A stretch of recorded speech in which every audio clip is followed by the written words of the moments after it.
Got a phone call from the genetic counsellor at the RCH who told me over the phone that Ali had cystic fibrosis.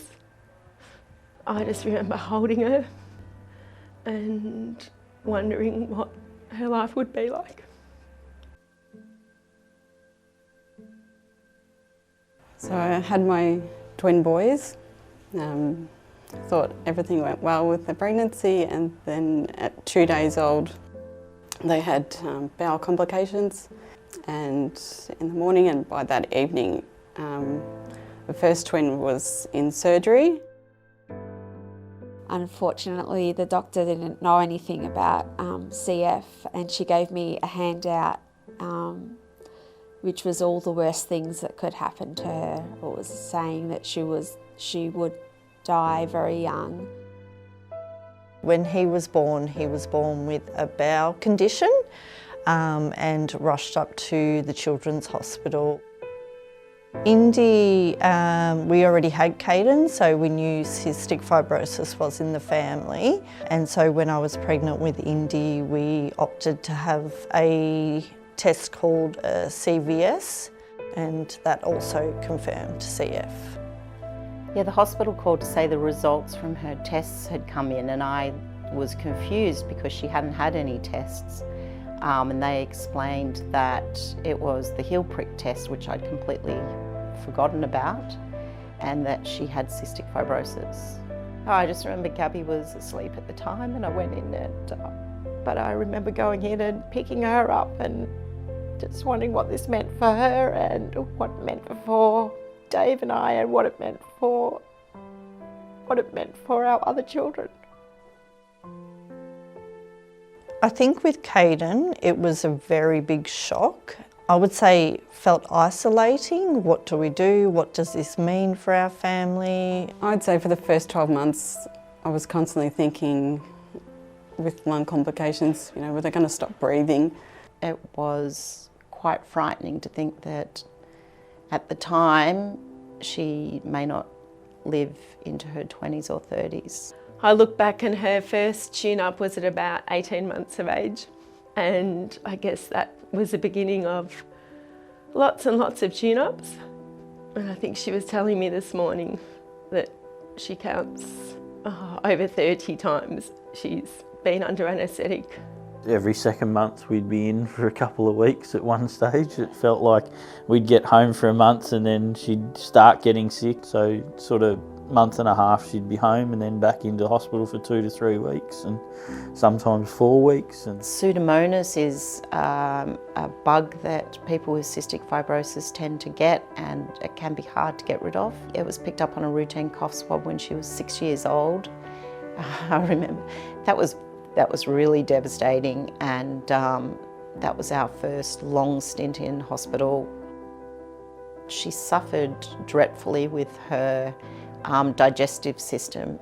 Gabby has had so many hospitalisations for bowel clean-outs, I couldn't even tell you how many. What's hard with CF is that they look completely normal.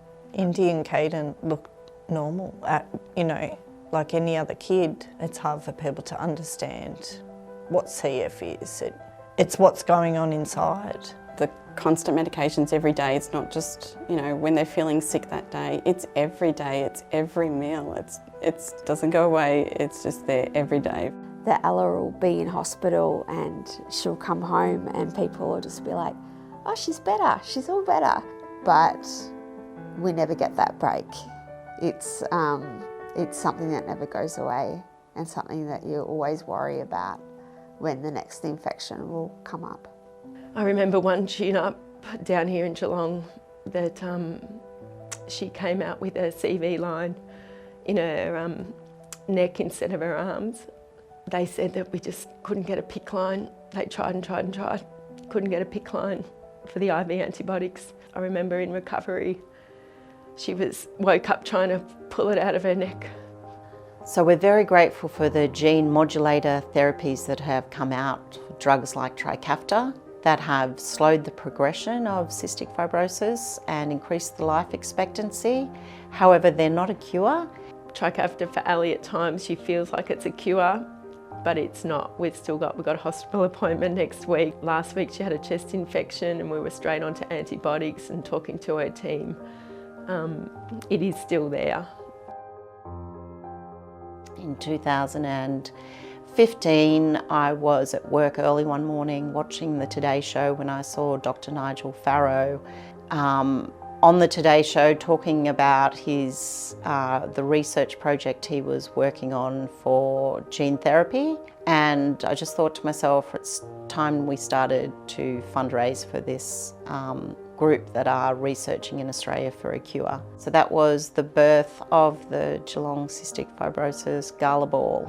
Yeah, the Royal Children's Hospital obviously said, oh, did you hear that there's a Gala Ball in Geelong? And I'm like, oh, okay, I must get onto that. And yeah, attended the first one. And then, yeah, after that I got to meet Leanne and the committee and suggested I could come on board. And being part of that was, feeling like I could do my little bit. We've been overwhelmed by the amount of support that we've had from businesses and the community in general, and the support is amazing, and we would just like to thank everybody involved, everyone that's donated, everybody that's attended. Thousands and thousands of dollars have been raised to help with the efforts for cystic fibrosis, to get the word out, the awareness out, and to fund research into the cure that we inevitably hope comes one day when we can say CF stands for Cure Found. So the Cure Cystic Fibrosis Gala Ball Committee is made up 100% of volunteers. We don't spend money on promotion, we don't spend money on wages. We're 100% volunteer run, and that's our difference. So every cent that you donate tonight, we can guarantee will go directly to cystic fibrosis research and support. Everything that we can do to try and fundraise and put an end to that, would mean the world to, all the families here with cystic fibrosis. This is something I feel like I'm doing to help with CF. I'm contributing, I'm supporting. After hours, weekends, it's something that extra that you can do to help and give back. I feel like we're so close. We're so close to a cure now. We're closer than ever before, and we just can't stop now that we have the modulator drugs. They're like a really great intermediate thing that's going to help keep people healthy until we get a cure. Look, having a daughter with CF, your greatest fears are her not getting to experience life to its fullest.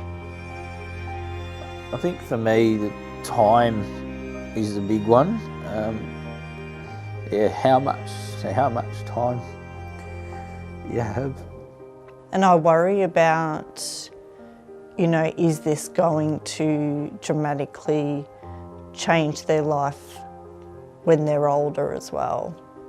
Are they going to become more sicker as they get older, and what that will look like for them? I hope that the babies born tomorrow, the 100 babies that are going to be born in the next 12 months, will live a life free of cystic fibrosis. And for those people that have cystic fibrosis today, the research that we can fund can help them also have a long, healthy life.